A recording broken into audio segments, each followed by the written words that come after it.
because we shot 4 different seasons, not a normal Yeah. thing that a movie company does. Okay. But Sean goes, no, I have to shoot there at spring, summer, winter, fall. And so we did that. And so we, you know, got the bus all set. And then how are we going to get it in there? So then the highway railing, those guardrails, Yep. Yep. we turned them flat and we made a sled and we put the bus on a sled and we pulled it in with a bulldozer. And then I said, well, no, no, no, no, it has to be like this, not like that. And the guy from Alaska thought I was crazy.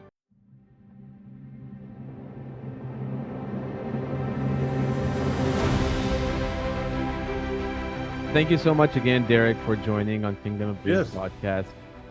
I spoke to you last time about Horizon Chapter 1, and I think I may have sent you the link as well. Like people are Yeah, no, it's responding very to good. it. I've sent it Yeah. out to some people. They really liked it.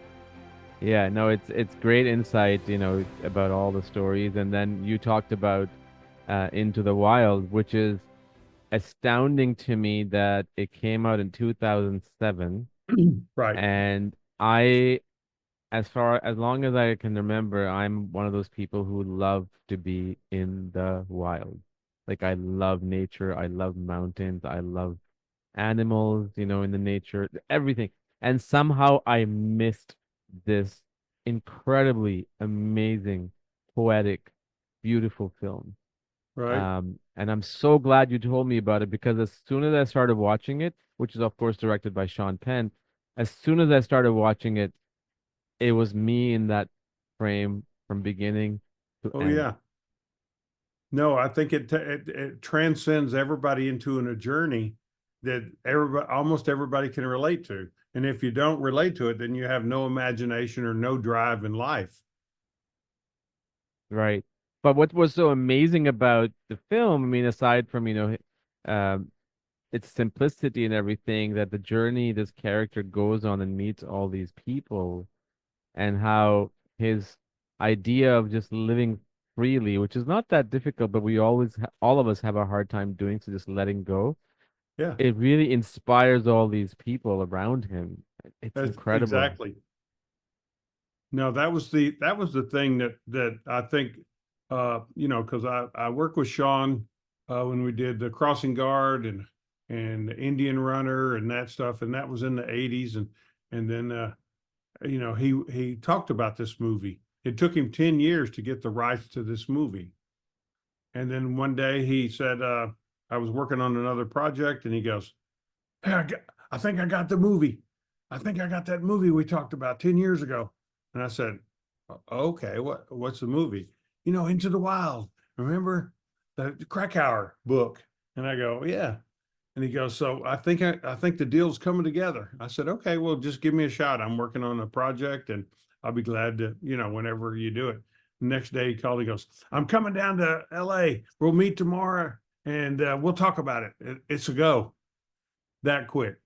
And I remember that day we met for dinner, and we met with Emil Hirsch that day, Mm. and the first time I'd met him. And I'll never forget, he was like 168-pound young little young guy, and it was all exciting. And we talked about the journey and the story and how we were going to try to achieve the project and everything. And it was like, okay, well, I'm in. Let's attempt this thing. And basically, what happened is Sean had gotten family photos that were on Chris's camera and Chris's journey, where he kept some, not that organized, but he had a collection of them. And then even the story in the bus where he highlighted every day, what was happening, and when he started feeling sick, and too weak to move today, and that kind of stuff. So we had all those pieces, and it was Sean had done some preliminary stuff before, where he just gets in the car and goes and drives. And that's the thing about Sean. When he's all in, he's all in. And it's like, we're going to do this movie. We're all in this together. And you hear that on every movie. But Mm. then when we're like, he's driving, I'm driving, we're switching out, we're going to all these places. So it's like, let's go find these images across the US, wherever it takes us. And I said, okay, well, that's great. And then I remember we had a producer aboard, and he wasn't really up to speed on what we were going to do. Sean goes, I need you to go to South Dakota. I need you to go find the wild mustangs and go find the wheat. And I said, oh, okay, I'll go that. So, well, what are my parameters? He goes, July 3rd through the 9th, we have to have wheat. And this is like in February. And I go, 3rd through the 9th of July. So then I went back to my roots in Texas, and I talked to some old farmers, and I go, listen, I really need to figure out where the wheat's going to be ripe on July 3rd to the 9th. Here you go. Those old farmers go, well, it starts over here, and you just kind of draw a circle. And down here in Texas, it starts ripening, and it ripens about 10 miles a week. So he said, just start drawing your lines and put the weeks in there. And somewhere around that arc up there will be about where it's going to be ripe when you need it. Okay. So, and then, when Sean said, if you get up to South Dakota, I need you to go see Wayne Westenberg. And I said, he's the guy with the wheat field and stuff. And I go, yeah. Sean goes, yeah, that's him. And, just stay with him at his house. And I'm going, well, I've never met the guy. So, so then, I go there and we land, and I go to this town called Carthage, South Dakota, and it's like 180 people. Now, this is not obviously it's not a film community, 180 people. So that's where Wayne lived. So, I stopped, and he was just like he was in the movie. Okay. Just open, come on in. Yeah, no, I'll tell you about it. Hey, have you ever driven a tractor? No, I don't believe so. So let's go out and I'll show you this stuff. So we went to the fields and found some great fields and said, I think about this time, this field should be ready. And I said, okay, well, that's great. And then I said, well, now I'm going to go over the west side of the state and see if I could find the wild mustangs, because the wild mustangs originally were down in Arizona, off the Colorado River, where he'd seen them. But I heard there was some up in western South Dakota. So I went over there, and sure enough, I found the mustangs, and the lady that took me there, it was magical. And of course, they don't really stick around when they see people. They're running. So they ran for miles. And so we got in a Jeep and followed them and stuff, and I said, well, how am I going to deal with this? He said, well, about a month before y'all are going to shoot, you just come and you put this feed out there. And then you just put it, and they come. No, you're not there. You just put it there and then leave, put it there and leave. So they train to come there every day. And I found this great sloping area where we could shoot with a long lens, where, you look out into the open sky and you could see the dust and the stuff. So we got it all set up. And then, I scouted previously with one of my art directors, and I said, look, I'm going to shoot the camera long lens, and you're going to go up. You're just going to kind of wander back towards the Mustangs, looking at me, not looking at the Mustangs. And then they'll start moving a little bit. So, I shot a bunch of those images, and, and that's how we kind of created this whole thing with Sean and Into the Wild, because I would always have someone with me, and I would say, hey, walk down this road, this long, lonely road. And I'm going to take these images. And so I got images with the Mustangs. I got images walking through the lava rock in Oregon, and it turned out spectacular. And it's like Cape Disappointment. I remember that's on the other side of Astoria. Astoria was where the bridge was. He lived under the bridge. And then Cape Disappointment was on the other side. And you could only get to the beach in low tide. So then, you had to learn how to climb the mountain to get around if you got stuck in there. So, we did those things, and I remember shooting some images at the end of the day where the seagulls and all those come in, and they just they're just swarming, you know? And so you go, wow, that'd be spectacular if we could get that. Well, we end up getting that in the movie as well. And the Yeah. same way we did in the wild animals in Alaska, you know, going down the road and there they were running in the background and we put a meal in it. But we put those images together and it was so funny because you know, Sean knew exactly where we were going with the story and what he wanted out of it. And you know, I remember when we went to South Dakota that time, and the new production staff came aboard, producer, and said, "Hey, what are you doing in South Dakota?" I said, "Well, I'm scouting where the wheat's going to re-ripe." No, no, no, no, no, no. You got to go down to Kansas or Nebraska where there's a film community. I said, "Okay, well, I found what it's supposed to be."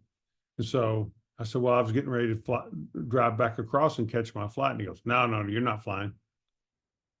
So we called Sean on the phone and I said, hey, Sean, you know, I got a little problem. They, uh, they said I should scout Nebraska and Kansas. And he goes, did you scout where I told you?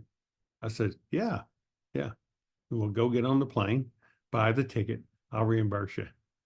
It's just, I call the shots on this. But that was the meaningful thing, and there were so many people that I've met on that journey that I'm still friends of today. It's almost like those people in that journey take people in and become lifelong friends on. Yeah. But No, it's incredible you said that how it parallels the actual story of Into the Wild, like how you meet all these individuals on a journey.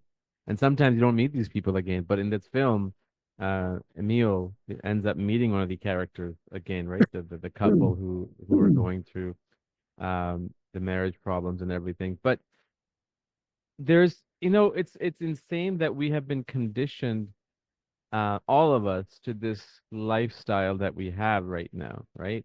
You have a house, you have a car, you have a mortgage, you have a 9 to 5, whatever, you go to school, work, which is great. Nothing wrong with it. It's absolutely fantastic. But the idea of being in nature is just, living in the dirt or surrounded by the mountains. I'll tell you a story about, so I've grown up in mountains back home, and even when I came here after like 10, 15 years, I started seeing different places in the western part of Canada. I'm not sure if you've ever been to the Rocky Mountains, between Calgary and Vancouver. Beautiful place, similar to Colorado. I discovered this place. This is what nature does. I discovered this place. It's on the border of British Columbia and Alberta. It's a small village community of like 300 people with a right, train track. And this place is called the Field. the So field, the Field. And it's literally where the border of Alberta and British Columbia splits. So I went, and there's an information center. I went to the information center and I came out, and there's a bridge with, water running underneath it. Nothing deep, like, like not even an inch, and like a little creek. So I looked around. I'm like, this is interesting. So I got off the bridge. There was no path. I just, jumped off. I went and I sat on the rocks, and right? I looked around, like I turned around, and I felt like I was at home. And for 5, 6 years straight, I did that once a year. I haven't done that since, the last 7 years. And Yeah. I kid you not, the ideas and the inspiration and the storytelling that came to my mind in those moments, it has never happened anywhere else.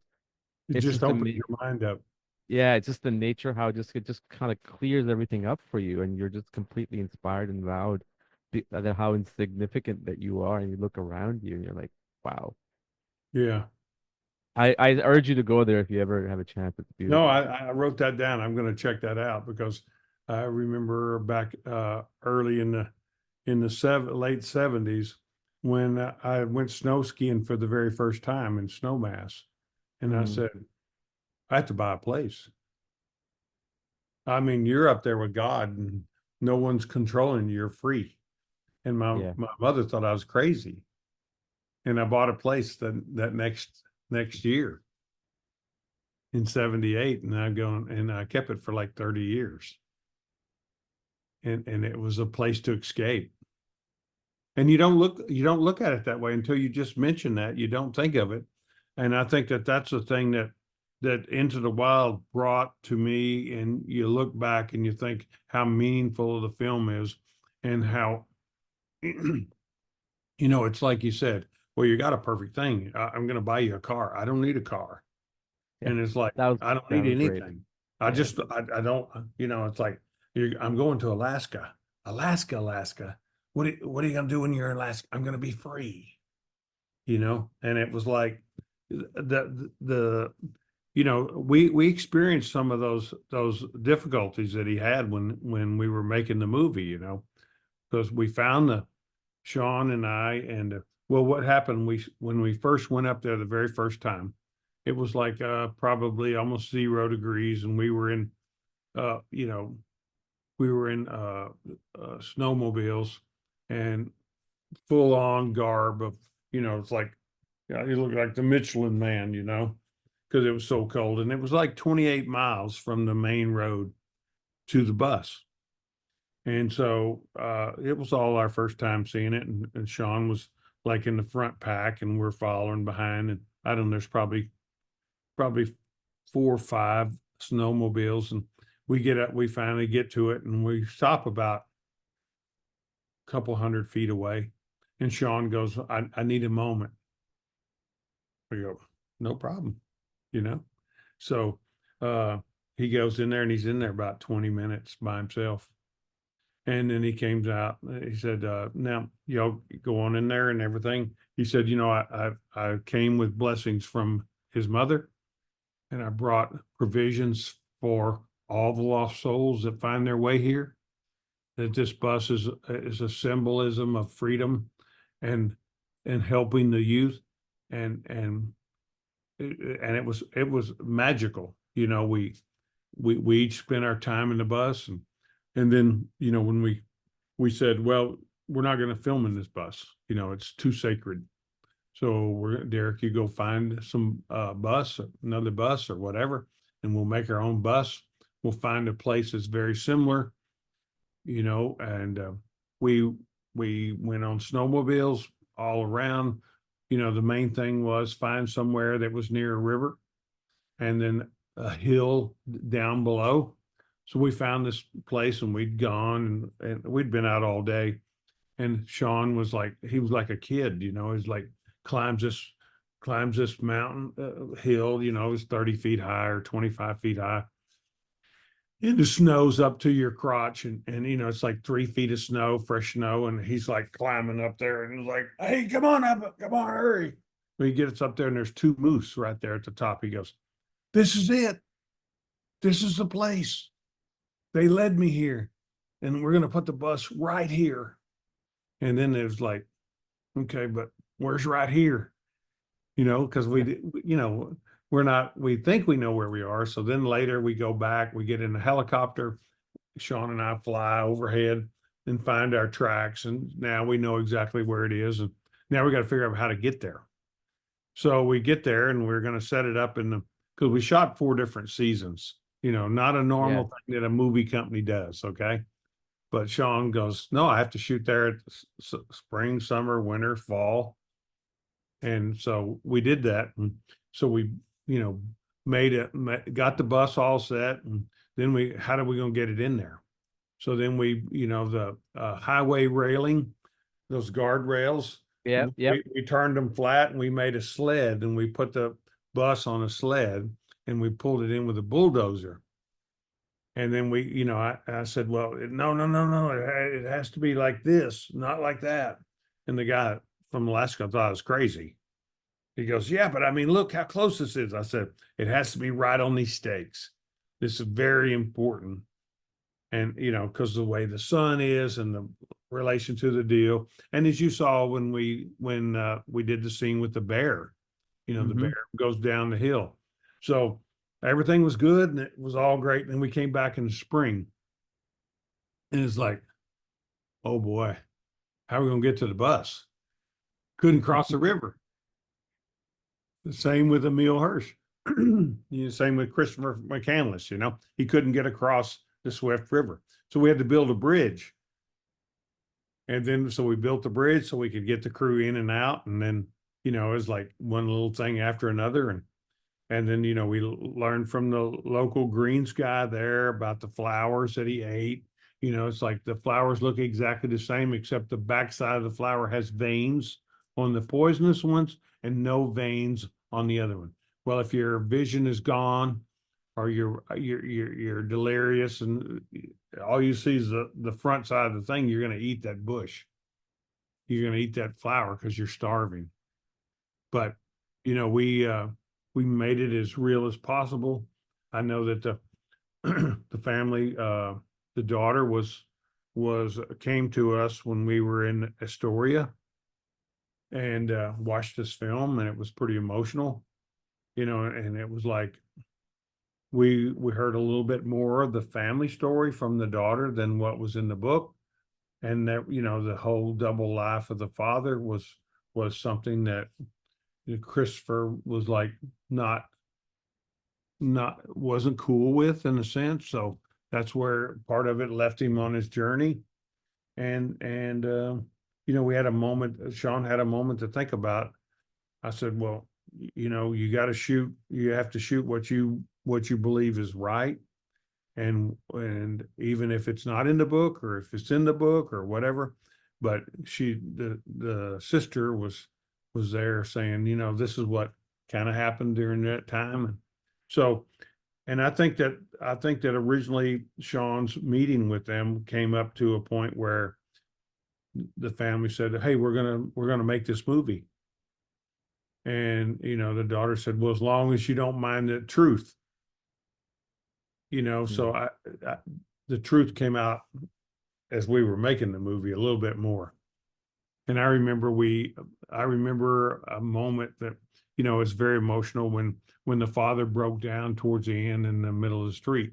Well, when we went to the premiere, his parents sat right in front of us, my wife Mm.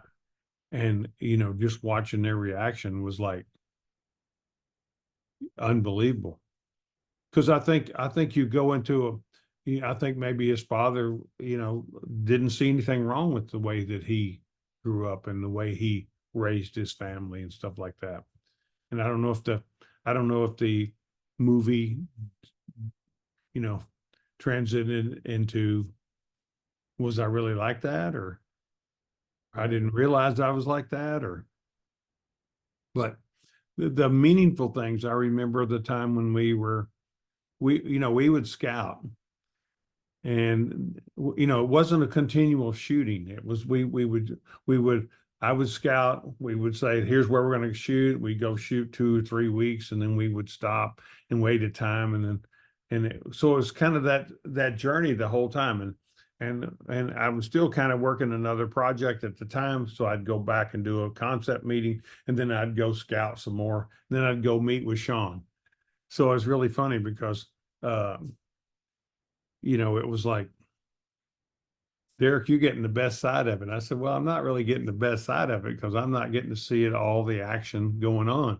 I remember one time we got to Alaska, and it was during the summer, and we're in the same hotel.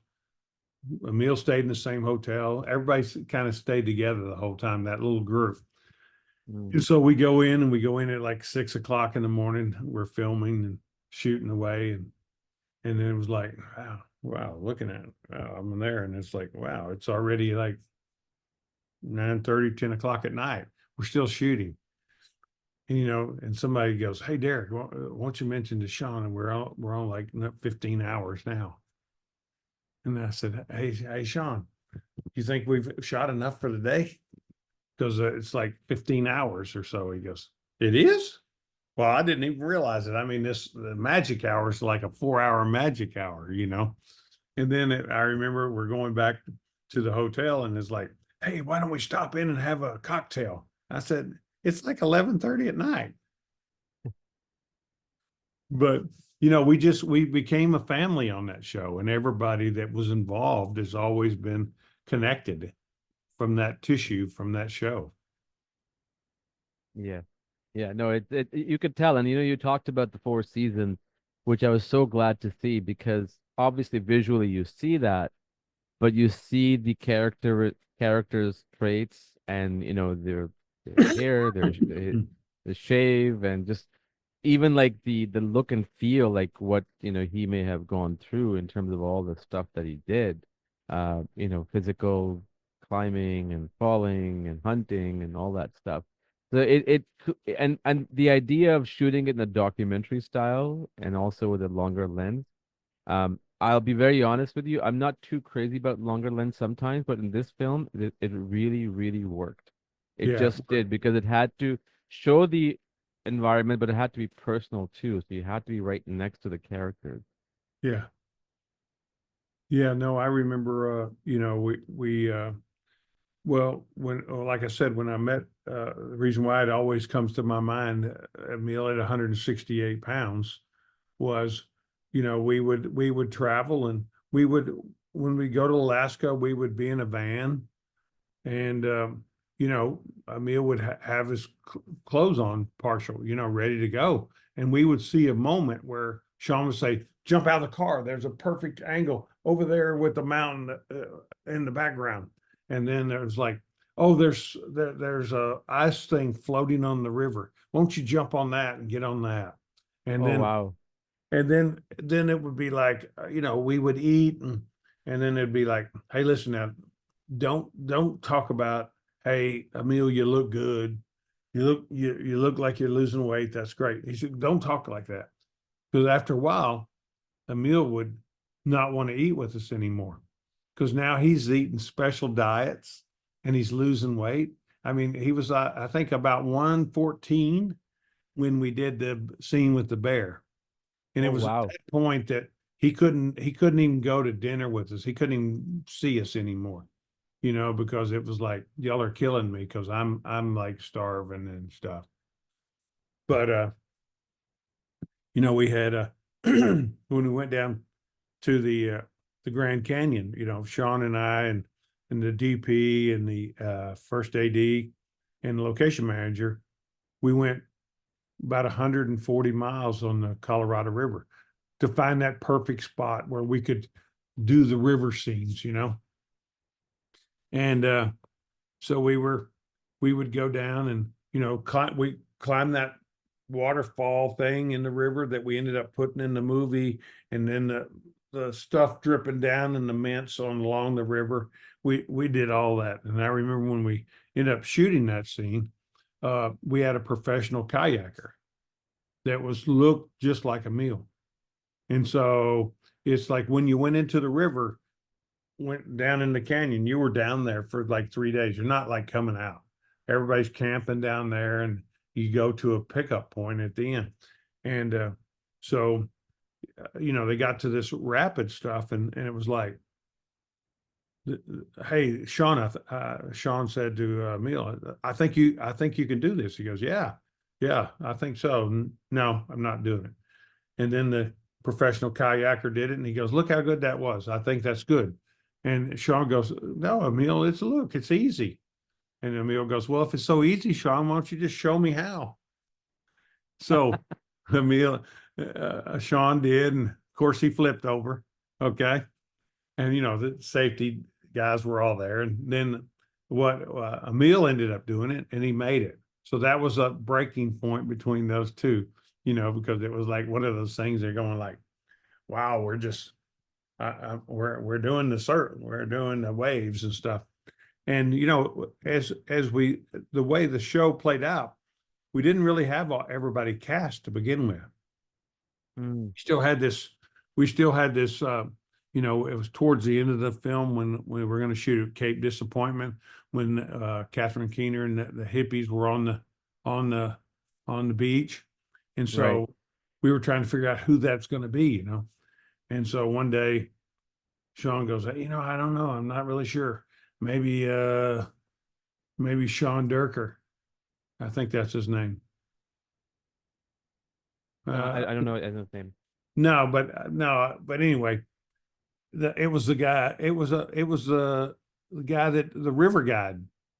Oh, okay. Okay. Okay, Brian Durker. That's it, Brian Brian Durkin. Durker. So it's like Brian Durker? Yeah, he'd be perfect for the role to play the other guy on the beach where he runs across the couple on the beach.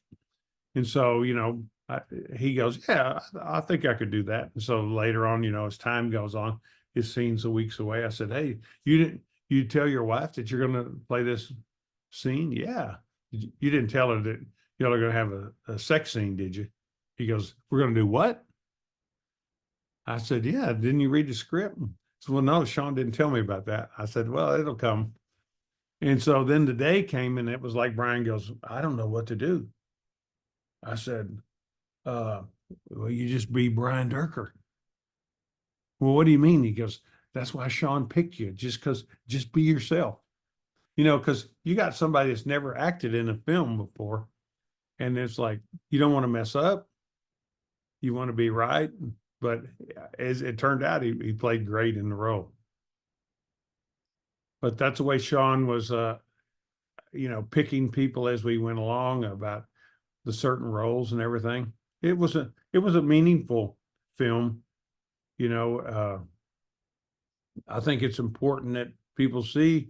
I think it was one of those things in school that a lot of people they wanted you to read the book, and some people read it and some people didn't.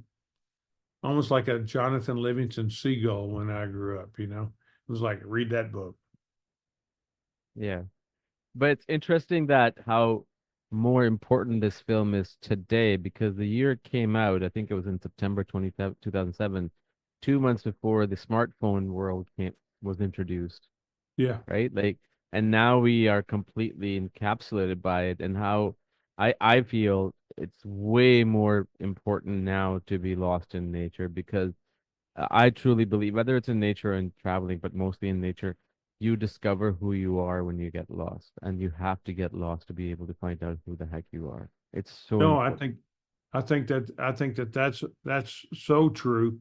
And you see people that go to Alaska. A normal guy in the neighborhood goes, what'd you do? You moved to Alaska? And if you don't know it, you just go, what are you going to do in Alaska? Well, I'm just gonna live. You don't have any of the other stuff in the lower 48 states. You go, no, I took 15,000 photos. Everywhere you turn, it's a picturesque shot. And you just go, I've never seen that. And then you go out and then you walk on the tundra, where the ground's moving under your Yep, feet, yep, and yep. you go, the reflections of on the lake of the mountains and the 40 different colors and the reflection, you just go, people go, well, you augmented that photo. I said, no, that's real. I mean, it's just the nature and the beauty uh, is beyond words there. You know, 100%, 100%. You mentioned 15,000 photos. I'm glad you mentioned it because I always wonder, and especially about films like these, like, even Horizon. Um, Naturally, most of the time there's like behind the scenes photo crew and video crew just trying to shoot something in terms of making of to promote the film when it's released. Do you guys, when I say you guys and other people, I mean this was when smartphones weren't around, um, like filming all these little behind the scene moments that don't make it to like the official making of. Is there a lot of stuff that you well, do? we did that on Horizon. That'll come out. I know that they're working on that. Oh, I don't think we did as well. I've thought many times. One of the problems is you get on a film and you do a film and you have all this stuff, and if you're not organized when you go through the film, then you've Mm, got 15,000 photos and you go like, I'm not sure which are the best ones. I'm not sure where's that now. Now this day and age, I make folders and they go right in it. mm, And I think I should almost make a book of the making of Into the Wild, because you look back and all the people that helped put the pieces together. I remember we came from Sean flew in from Oregon or somewhere, and I picked him up in L.A. And then he was there for the night, and it was like, oh boy. So I'm going to pick you up in the morning at 7 o'clock. So just remember.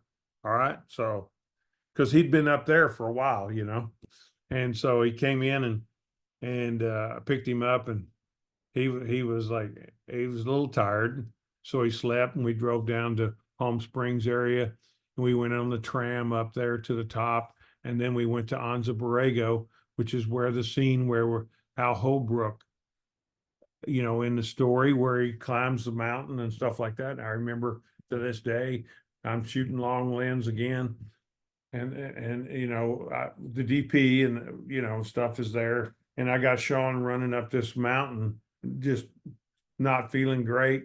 I keep going, that's not. And so then putting those pieces together, and then coming back and Hal Holbrook shooting the same thing. It's like those moments of that where you know it the part with Hal Holbrook was really emotional, and it was really believable because that time when he picks him up on the road and he just let him out here, son, what are you going to do? I'm just going to go north, and it's touching. It grabs you. It was unbelievable the power of that scene with Hal Holbrook and them in the film. You just every one of those things just grabs at you. And being down in Anza Borrego and looking and seeing some of that, it's like moonscape or landscape that you've just never ever seen before. That was the thing that with me and Sean and going to those things and seeing the places that Mhm. that he went, and the journey down into Mexico, and it was I got to live that part. And Yeah. like you said, as there's films that you gravitate to and you always go back to, and of all the films that I've done in the 70 films that I've worked on, these films are powerful to me. Even looking back, it's like people sent me the clips, and the stuff said, look, Derek, they're taking the bus away. Look Yeah. what y'all did. I said, what do you mean y'all did? I didn't have anything to do with that. Well, they're taking it away for too many people were going out there. And I said, what was it, a thing of cost of going to find someone, or they're taking something away that the youth or the people needed, is the reason to escape. And there comes a point in time of, is it safe to have there, or is it not safe to have the bus there? So it's hard for me to say. I just know that it was meaningful to me. It was meaningful to Sean. It was meaningful to the mother that sent the provisions with Sean for the other kids that went there. And there's kids not just from the States we're going to that bus. People from all around the world were going there. Wow. No, that's lovely. Thank you so much for sharing all that. I just want to sort of close it on one little thing, and you kind of touched upon that. There were so many characters, meaningful characters in the film. To me, the most pivotal, besides obviously the protagonist, character was uh, played by what's his name? Hal. The character name is Ron, the older gentleman towards the end of Yeah. the film. Al Holbrook. Yeah, yeah. How his arc, even though he was in there like for a very short amount of time, but his arc of how first he questions him. Again, you touched upon it. Like, what do you mean? Were you're out here in the living in the dirt, and then after going to his house and working on leather with him, leather objects and stuff, and then he comes back out and he looks at that view and he realizes in his eyes, at least that's how I interpreted it. Like, Yeah. I wasted my entire life doing something when I could have just done this. And I Yes. thought that When was when beautiful. when he realizes that kid brought him to what Yeah, he missed in life. yeah, And then that was the connection between the two, that he felt like that was my son, and my son is continuing my journey. Yeah. Very yeah. powerful. No, amazing. Well, it's lovely chatting with you, Derek. I mean, we already talked about Horizon Chapter 1. I can't wait for Chapter 2 to come out. Like you said last time, before December. Hopefully, that's still the plan for studio. And then eventually maybe chapter 3 and 4, which I think you said is probably going to go into production in spring, summer. Next summer. Yeah, yeah. Yeah, yeah. No, can't wait for that. I'm really pleased to be always talking to you about these amazing projects, and uh, looking forward to chatting with you about chapter 2 and many other films. And you should publish that book because people love getting that kind of stuff. And if you have some beautiful photography in there, I mean, that's all you need with some quotes underneath and get a publisher, and you're good to go in the 2027, the 20 years of anniversary. All right. I'll think about that. I really will. Perfect. Thank you so much, Derek. Well, I wish you all the best. I hope you get to go to your project sometime this week, and we'll chat Yeah. soon. Okay. Thank you very much. Thank We'll you, do sir. it again. Okay. Absolutely. Pleasure. Bye bye.